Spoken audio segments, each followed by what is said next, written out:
చేసినట్లేమో. నేనేమో వివేకానంద రెడ్డి అనేసాను, స్వామి వివేకానంద అని, ఆయనేమో షర్మిల గారు తెలంగాణ కాంగ్రెస్ అనేశారు. అండ్ ఆల్సో పోల్చకూడని ఒక దరిద్రమైన పోలిక సార్. పుష్ప సినిమా మరి ఈయన సినిమా చూసి పోల్చారో చూడకుండా పోల్చారో కానీ పుష్ప సినిమాలో అల్లు అర్జున్ గారు మరి అక్రమ సంతానపు బిడ్డగా చూపించారు. మరి ఈరోజు ఈయన షర్మిల గారిని పుష్ప సినిమా చూడాలని అంటా ఉన్నారు. మరి అసలు దరిద్రమైన పోలిక అది. మరి సినిమా చూసుంటారు జ్వాలాపురం శ్రీకాంత్ గారు, ఇక అలా పోల్చేసి ఉంటారు. కానీ అర్జున్ సినిమా చూడమనండి సార్. ఎవరిని? జగన్మోహన్ రెడ్డి గారిని. తోబుట్టు కోసం ప్రాణాలకు తెగించి తోబుట్టును కాపాడేటటువంటి సినిమా. ఇట్లాంటి సినిమాలు చూడమనండి సార్. స్మగ్లర్ల సినిమాలు చూడమనేది సార్. ఇప్పుడు పుష్ప సినిమా ఒక స్మగ్లర్కి సంబంధించినటువంటి సినిమా. సరే, నేను అల్లు అర్జున్ గారిని ఏమంటలేదు ఇందులో. అలాంటి సినిమాలో ఒక అల్లు అర్జున్ గారిని ఒక అనకూడనమాట అలా పోల్చారు. అలా పోల్చి ఈరోజు షర్మిల గారిని ఆ సినిమా చూడమంటా ఉన్నారంటే ఎందుకు సార్ అంత పగ ఆవిడంటే మీకు? ఎందుకు సార్ అంత భయం ఆవిడంటే? అవన్నీ మనం మాట్లాడేటప్పుడు ఆలోచించుకొని మాట్లాడాలి సార్. ఇవాళ ఎక్కడో ఎక్కడో ఉంది జ్వాలాపురం శ్రీకాంత్ గారితో. నేను ఇందాక త్వరపడినట్టుగా ఆయన కూడా పొరపడ్డారేమో. పుష్ప సినిమాతో వద్దు సార్, పోల్చొద్దు. సినిమా చూడటానికి బాగుంటుంది సార్, అంతే, పోలికి బాగోదు. అయితే నర్రెడ్డి సునీల్ రెడ్డి గారి గురించి మాట్లాడుకుంటా ఉన్నాం సార్. ఇందాక కృష్ణాంజనేయులు గారు కొన్ని చెప్పారు. ఈ నర్రెడ్డి సునీల్ రెడ్డి గారిది కడప జిల్లా వీరనాయనపల్లిలో ఉన్నటువంటి ఒక గ్రామం సార్. అయితే 30 సంవత్సరాల క్రితమే ఇతను పులివెందులు వచ్చేసి వైఎస్ రాజశేఖర రెడ్డి గారి ఇంటి దగ్గరలో ఉండేవాడట. వీళ్ళ నాన్నగారి పేరు సంగిరెడ్డి. ఆయన జియాలజిస్ట్. ఏదైతే ఈ మైనింగ్ అవసరమైనటువంటి చదువు చదివారో ఆ చదువు చదివి అందులో ఉన్నారు. ఈయన జియాలజిస్ట్. ముఖ్యంగా మైనింగ్ లో ఉన్నారు కాబట్టి రాజారెడ్డి గారు వాళ్ళ కుటుంబం అంతా మైనింగ్ వ్యాపారంలో ఉన్నారు కాబట్టి వీళ్ళతో సన్నిహిత సంబంధాలు ఏర్పడ్డాయి. ఆ తర్వాత భారతీరెడ్డి గారి ఫ్యామిలీలో ఒక పెళ్లి జరిగింది. ఆ పెళ్లి వల్ల నర్రెడ్డి సునీల్ రెడ్డి జగన్మోహన్ రెడ్డి గారు బంధువులు అయ్యారు.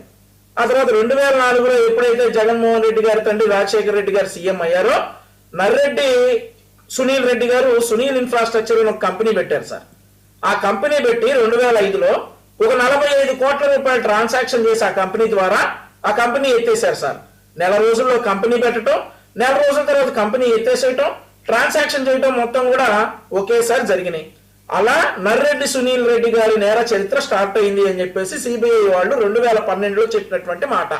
ఆ తర్వాత నర్రెడ్డి సునీల్ రెడ్డి గారు రాజశేఖర రెడ్డి గారి మరణానంతరం జగన్మోహన్ రెడ్డి గారికి పొలిటికల్ గా అండగా ఉన్నారు. ఈయన ఏదైతే ఓదార్పు యాత్ర చేశారో రూట్ మ్యాప్ చూడటం, ఆ మీడియా కోఆర్డినేషన్ చేయటం, అవన్నీ చేసుకుంటా వచ్చారు.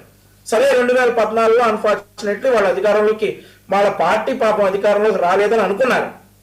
2019లో ఎప్పుడైతే రాజశేఖర రెడ్డి గారు అబ్బాయి జగన్మోహన్ రెడ్డి గారు సీఎం అయ్యారో ఆయన నర్రెడ్డి సునీల్ రెడ్డి గారి DIN number sir, Zubair Corp అనే వెబ్సైట్ లో ఈ డిఐఎన్ నెంబర్ కూడా చూడొచ్చు. 00842174 నర్రెడ్డి సునీల్ రెడ్డి గారి డిఐఎన్ నెంబర్ సార్. డజన్కి పైగా కంపెనీలు 2019 తర్వాత రిజిస్టర్ అయ్యాయి సార్. వాటిలో ముఖ్యమైనది green fuels global company sir, pharma company sir, Jalamanthan trading company అని చెప్పేసి 3 ఇంపార్టెంట్ కంపెనీలు 2019 తర్వాత రిజిస్టర్ చేసుకున్నారు సార్. రిజిస్టర్ చేసుకున్న తర్వాత ఇవన్నీ కూడా ఏవి వాటికి సంబంధించినటువంటి ఫార్మా కంపెనీకి ఎప్పుడు కూడా ఫార్మా కంపెనీల నుండి డబ్బులు రాలేదు సార్. వేరే కంపెనీ సూట్ కేస్ కంపెనీల నుండి డబ్బులు వచ్చాయి. అలాంటి నర్రెడ్డి సునీల్ రెడ్డి గారి బావైనటువంటి సందీప్ రెడ్డి, ఈ సందీప్ రెడ్డికి చెందినటువంటి కంపెనీలు విశాఖపట్నం, హైదరాబాద్. ఈ కంపెనీల్లో నిన్న ఏకకాలంలో సంగారెడ్డిలో అలాగే విశాఖపట్నంలో సోదాలు చేసి 7 సూట్ కేస్ కంపెనీలను గుర్తించి వాటిని సీజ్ చేసి హార్డ్ డిస్క్లన్నీ తీసుకెళ్లారు సార్. అది నిన్న లిక్కర్ కేసులో ఉన్నటువంటి అప్డేట్. సో జగన్ రాజకీయ జీవితంలో నర్రెడ్డి సునీల్ రెడ్డి గారు కీలక పాత్ర పోషించారు. మళ్ళీ జగన్మోహన్ రెడ్డి అక్రమ సంపాదనలో కూడా కీలక పాత్ర పోషించారని చెప్పేసి నిన్న సిట్కి ఆధారాలు లభించాయి సార్. కోర్టుకు సబ్మిట్ చేశారు. త్వరలో మరి ఆయన కూడా విచారణకు పిలుస్తారు. అరెస్ట్ చేస్తారో లేదో నాకైతే తెలియదు సార్. సో ఇది నిన్నటి వరకు ఉన్నటువంటి liquor case update. So Jaganmohan Reddy గారి వైపే కదా ఇవన్నీ వెళ్తున్నాయని కదా జరుగుతున్న ప్రచారం.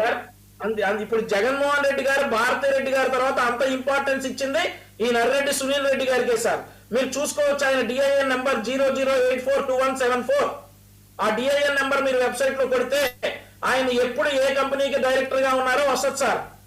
ఆ కంపెనీలకు డైరెక్టర్ గా నర్రెడ్డి సంగిరెడ్డి గారు కూడా ఉన్నారు సార్. ఆధార్ ఏదైతే 2005లో ఒక కంపెనీ పెట్టారు సార్ సునీల్ ఇన్ఫ్రాస్ట్రక్చర్స్ అని. 45 కోట్ల రూపాయలు ఒక ట్రాన్సాక్షన్ అయిపోగానే ఆ కంపెనీ ఎత్తేస్తారు సార్. వాళ్ళకి 45 కోట్ల రూపాయలు ఒక చోట నుంచి వస్తాయి ఆ కంపెనీకి. ఆ 45 కోట్ల రూపాయలు